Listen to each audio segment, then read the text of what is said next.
Good morning, church. Welcome. It's nice to see everybody. Welcome also to everybody online. We've got quite a full audience today, but I know why it is. You know, Ali last week made a mistake in the bulletin, Ali, and she printed that Zayn is actually preaching today. So all of you, sorry for the disappointment. I know that you've all been coming here to listen to Zayn again with your excellent study and lesson last week. Thank you, Zayn. You always do a great job. I really enjoyed that. And sorry for the disappointment, seeing me up here today.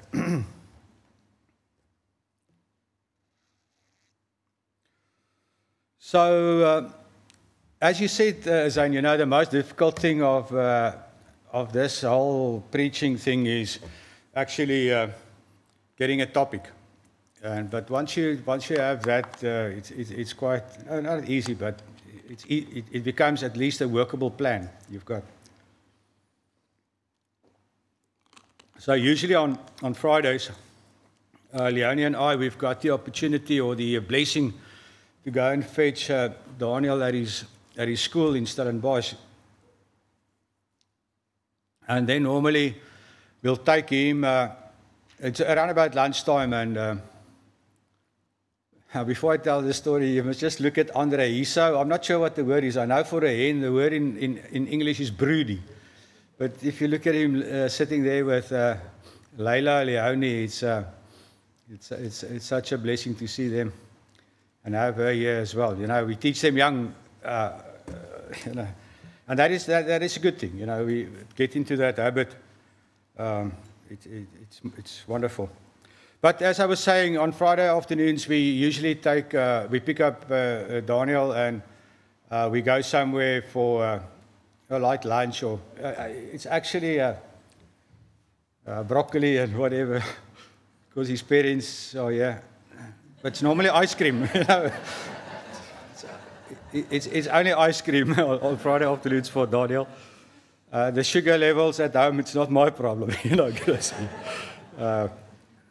So a couple of weeks ago, we went to this one restaurant close to his school, and we had something like to eat there, and Daniel had a bowl of ice cream, and I asked him, when are we going to cut your hair? You know, go for a haircut. And he hates this. You know, it is the most dramatic thing for him to go to the barber shop. He's Pakistanis, you know. He hates it. He can't do it. He starts crying, and we need to bribe him, and you know, he doesn't like it at all, you know. And it's a terrible emotional experience to take. I refuse to do that. His father must do that, so I can't do that. So I was, you know, just chatting to him. Says, you know, Daniel, we must go and cut your hair. It's getting long now, and whatever. He says, no, Monday we'll go Monday. And at one stage I told him, no, but I will go with you, you know, so that I can cut my hair. And I was showing him my hair, and he sort of kept quiet a bit, and he looked at me, and he actually got up to his chair, and he looked on top of my head, and he asked me, what hair you wanna cut? And Leonie started laughing, but I've never saw her laughing that much. About Daniel asking me, what hair do I want to go and cut? And he asked me, you know, Oupa, what is daai gaaitjie op jou kop, you know? What's that little on top of your head, you know? So the innocence of a child. And that actually brought me to the topic of this morning's lesson, you know. And I thought of, you know, looking at Ephesians 5:22 and Colossians 3:18 and 1 Peter 3 verse 1. And for those of you that know the scripture, you know, it says that wives submit to your husbands, for it's fitting in the Lord. So I thought of, you know, talking about that experience. But that's on a lighter side. You know, I always say that a man only needs two things in his toolbox. The one is duct tape, and the other one is Q20. You know, that's the only two things that a man needs. He can fix anything with that. You know, so he needs duct tape for those things that are loose, that's supposed to be tight, you know. And he needs Q20 for those things that are tight, that's supposed to be loose, you know. So with those two things, you can go a long way.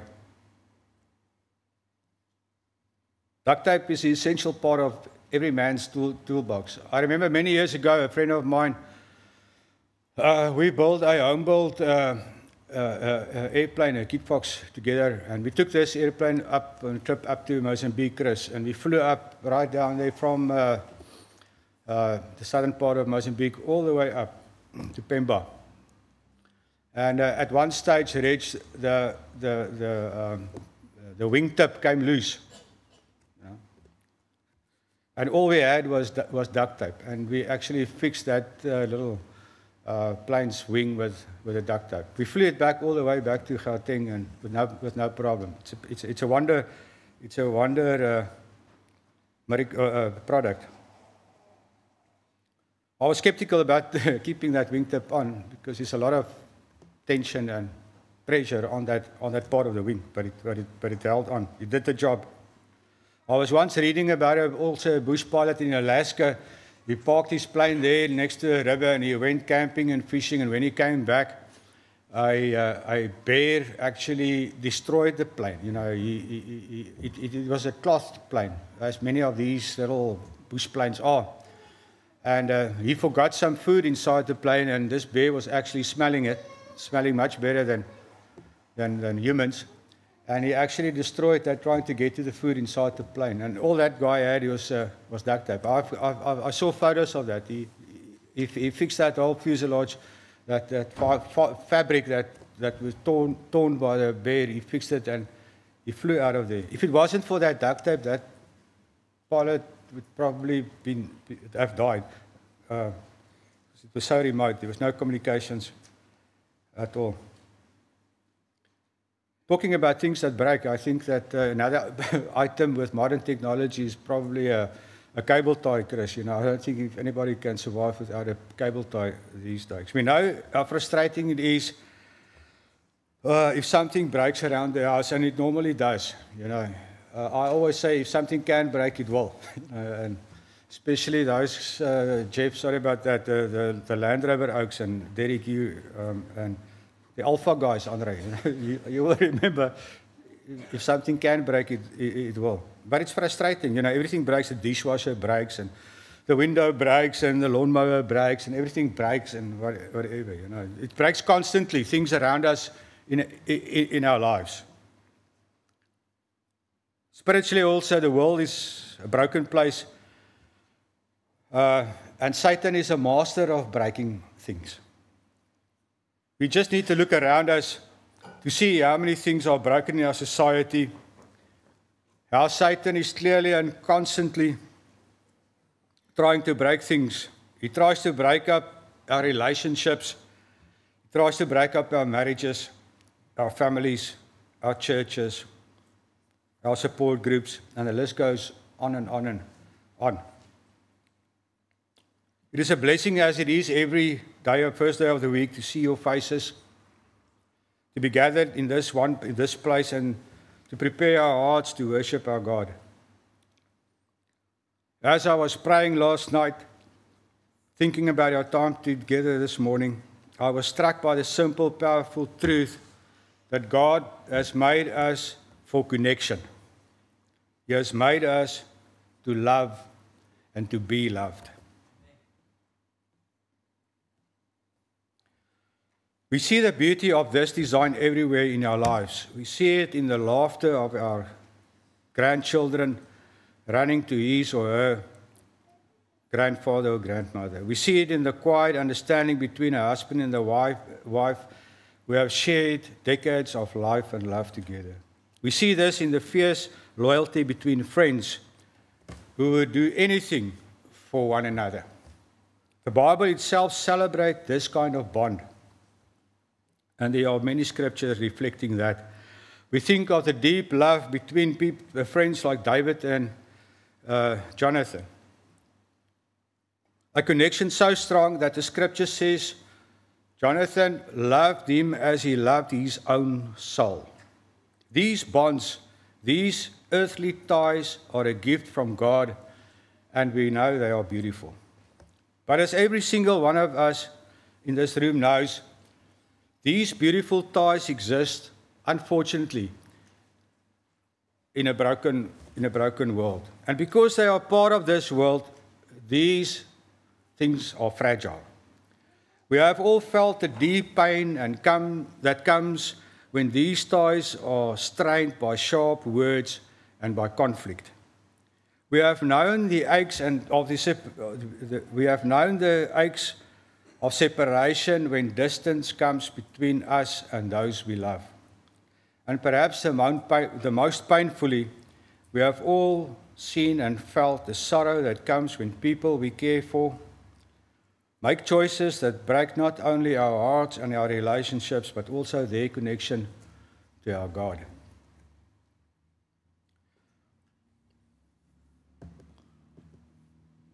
When we moved down to Stellenbosch, 13, 14 years ago, Chris, I could never understand my dad's pain. Today, I know. In a world where the relationship we cherish most can also be the source of our deepest pain, it forces us to ask one fundamental question. Where do we find the ties that will never break? Where is the duct tape? In a world of temporary goodbyes, where is our permanent home? Where are the ties that truly bind? And that is the title of my lesson this morning. Where are the ties that truly bind? This morning I want to look and reflect on God's word and find the unshaken comfort and security that the word has provided for each one of us. In the first place, we see that there is a relation between God's first family and the earthly family. The one is a blessing and the other one is a test. First, let us be very clear, the family concept, the family unit is God's idea, not man's. From the very beginning, in the Garden of Eden, God said it was not good for man to be alone. He created the family, and He gave us instruction on how to love and honor one another within that family. The Apostle Paul, guided by the Holy Spirit, tells his children in Ephesus chapter 6 the following. He says, honor your father and your mother, and he tells fathers, do not provoke your children in anger, but bring them up in the discipline and instruction of the Lord. The love we had for our parents, our siblings, our children, this is good and right, and it ought to be so, because it is God's design. But from the beginning, the Bible is also honest about the struggles within this blessing and in this institutions of family. It does not give us a fairy tale picture of perfect families. It gives us the truth, the reality. We saw in the Old Testament the jealousy of Cain that led to the murder of his brother Abel, Chris. We saw the deceit and bitterness that the family of Jacob and Esau apart for decades long. We saw the deep wound of betrayal when Joseph's own brothers sold him into slavery. And this is the reality of family brokenness doesn't disappear when we open the New Testament as well. In fact, Jesus himself told the most famous story ever about a broken family. Thanks, Scott. We'll call it the prodigal son. If the story of the father and it's a story of the father and two sons. The younger one dishonored his father. He demanded his inheritance early. He left home and he squandered everything in reckless living. He breaks the family tie. He breaks the family bond. Can you imagine the father's heartbreak and his pain? After that day, watching the road, hoping for his return of his son that he loved so much, but still rejected him. That is a pain some of us in this room know very well.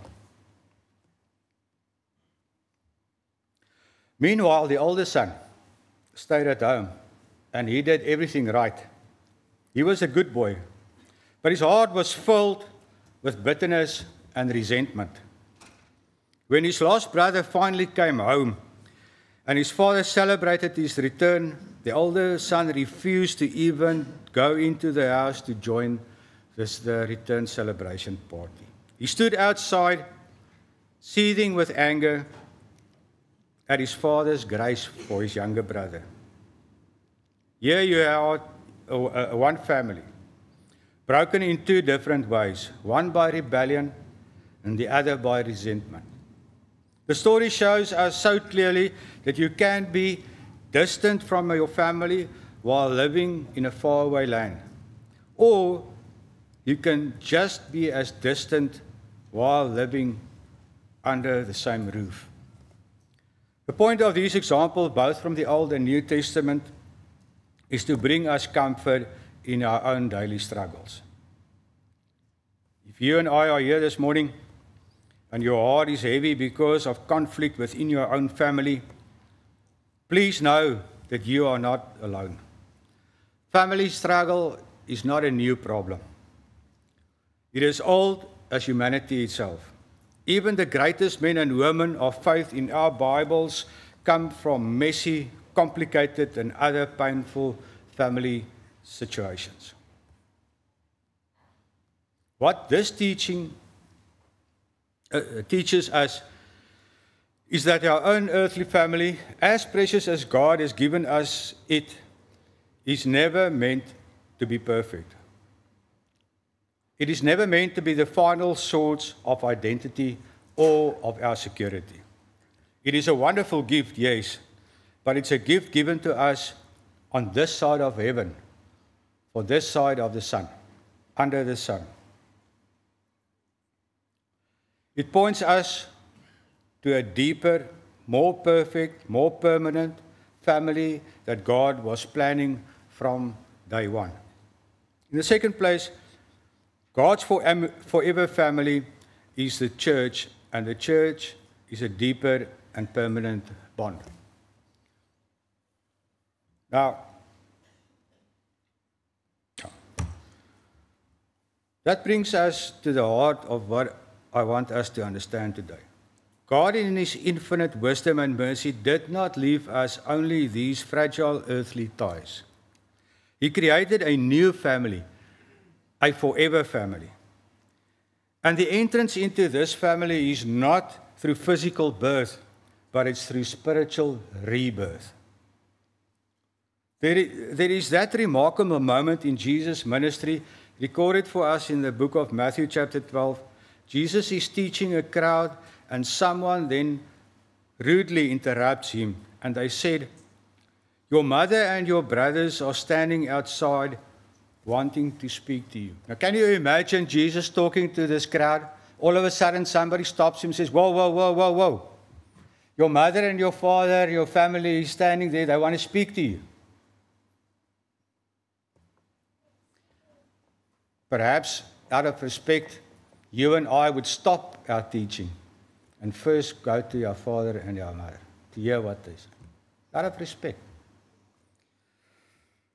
Listen to what was Jesus' response. The Bible tells us that he stretched out his hand towards these people that interrupted him, not towards the door,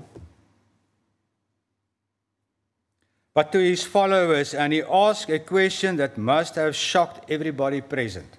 He said, "Who is my mother and who are my brothers?" And then he gives them the answer. He says, "For whoever does the will of my Father in heaven is my brother and sister and mother." My dear family, I hope you understand that this is a world-changing truth in Jesus' words. Jesus is actually redefining the concept of family. He is teaching us that the most important and profound fact of connections are not based on shared blood, but on a shared Father which are in heaven. The tie that truly binds us is not our earthly DNA, but our spiritual DNA. We are bound together because we have been bought by the precious blood of Jesus. So what makes this family, this permanent family, the church, so different? Firstly, and in the first place, we all share one common Father. One Father. As Paul wrote in Ephesians 4, he says that there is one God and Father of all, who is over all and through all and in all.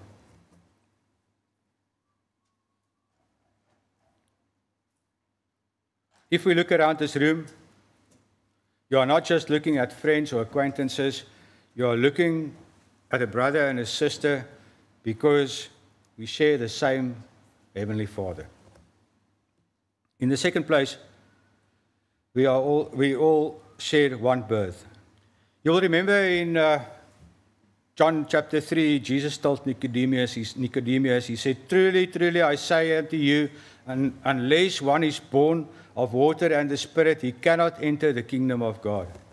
Every single person in this room who has heard the gospel, believed it, confessed the name of Jesus, and have been buried with him through the waters of baptism for the remission of our sins, has shared the same spiritual birthday.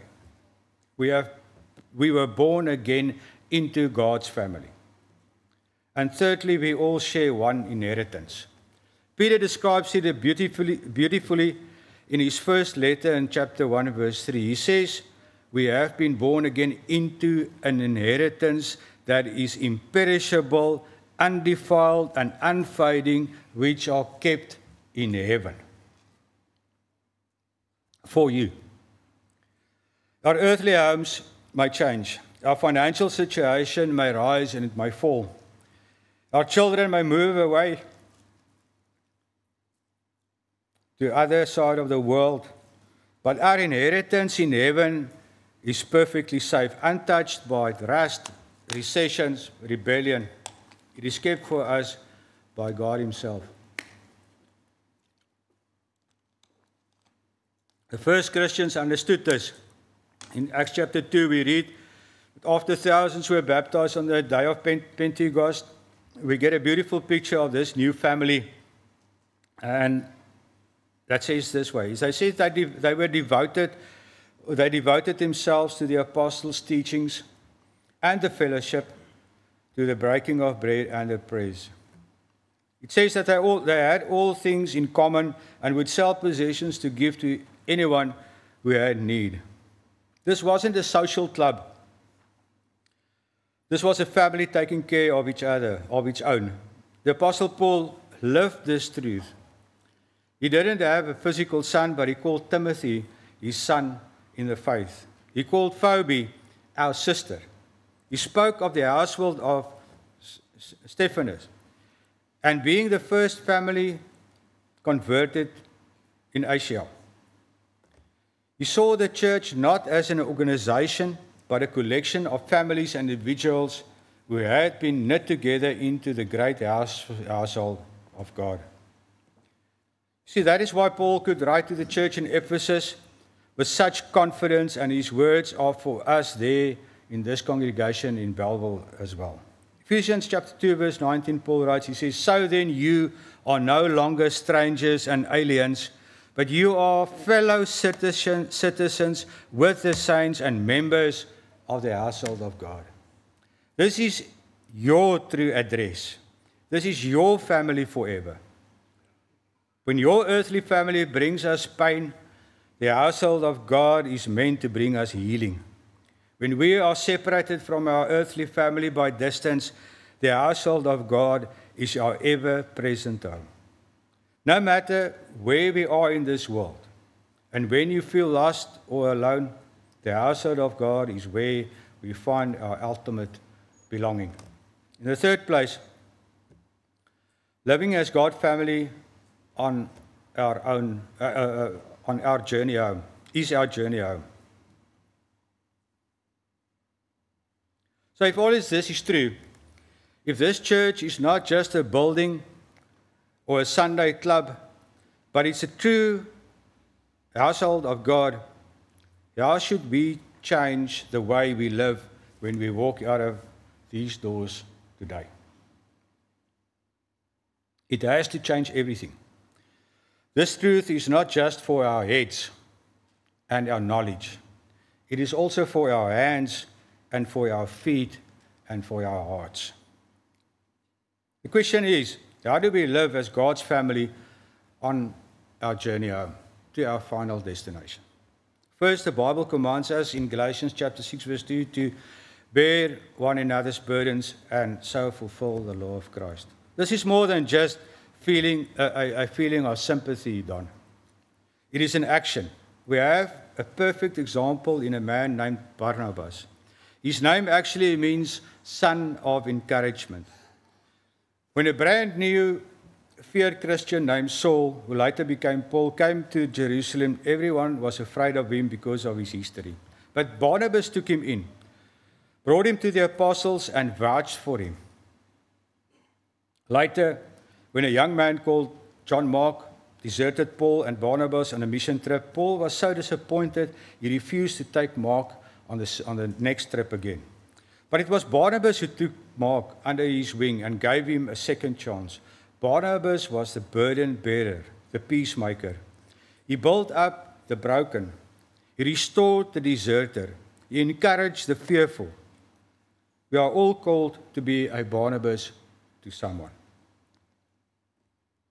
To bear a burden means we actively step in to lighten the load of another brother or sister.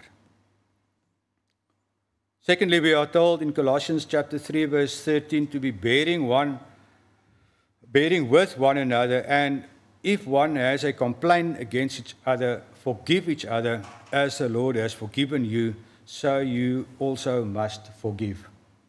Forgiveness must be the native language of the household of God. And again, we have a powerful New Testament example in the story of Paul and John Mark. As I mentioned, there were a sharp disagreement and separation over Mark's failure and disappointment between him and Paul. It was a real conflict. But years later, at the very end of Paul's life, as he sat in Rome in prison, he wrote to Timothy and he said this. He says, "Get Mark and bring him with you, for he is useful to me in my ministry." Such a beautiful example of a picture of reconciliation. The relationship was healed between John Mark and Paul. The failure was forgiven. The brother was restored and once again considered useful to the work of the Lord. This is our model, our example that we should follow. In God's family, there is always a path back to forgiveness and to restoration. Finally, we must remember that we are a family on a journey. The writer of Hebrews puts it in this way in chapter 12. He says, "Therefore, since we are surrounded by so great a cloud of witnesses, let us also lay aside every weight and sin which clings so closely, and let us run with endurance the race that is set before us, looking to Jesus, our founder and perfecter of our faith." Now, who are these witnesses that the writer is referring to? And they are the faithful men and women from Hebrews chapter, that was listed in Hebrews chapter 11. People like Abraham, who was looking forward to the city that has a foundation, whose designer and the builder is God himself. People like Moses, who choose to be mistreated with the people of God than to enjoy the fleeting pleasures of sin. They all understood that this world was not their home. They were looking for a better country, a heavenly one. They must have had the same mindset. They must encourage one another not to get too attached to this world, not to be crushed by the temporary sorrows and disappointments of this life, but to keep our eyes fixed on Jesus and our eternal prize. In conclusion, the great family reunion.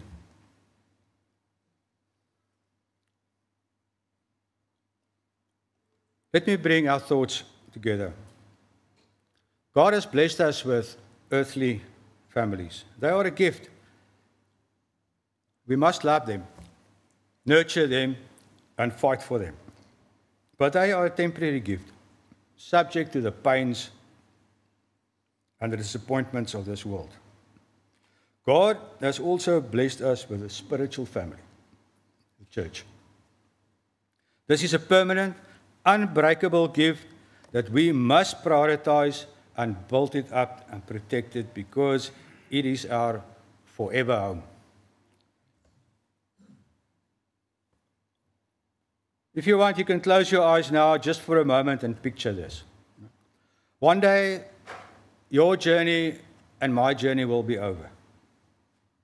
All the things that caused us pain in this world, on this earth, will be finished. Our conflict, our distance, our heartbreak, death, it will all be gone forever. We will stand before the throne of God, and we will be part of a crowd so vast it cannot be numbered, from every nation and tribe and people and language. And on that day, you will not be looking for your earthly relatives, but you will be standing beside your spiritual ones. The person sitting right now next to you, behind you, in front of you. The brother who prayed for you, the sister who offered you a word of encouragement and comfort. That will be the great and final family reunion. All the earthly goodbyes will be erased with one and replaced with one eternal hello. That is the hope we have.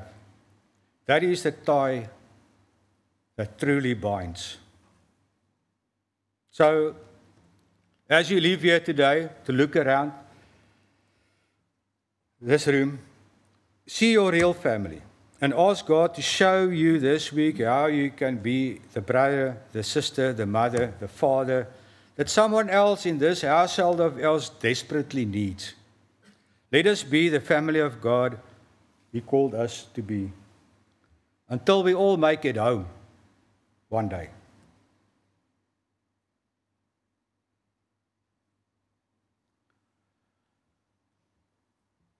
That's my short lesson for today. My message of encouragement. Let us keep the faith. Let us run the race in true spirit.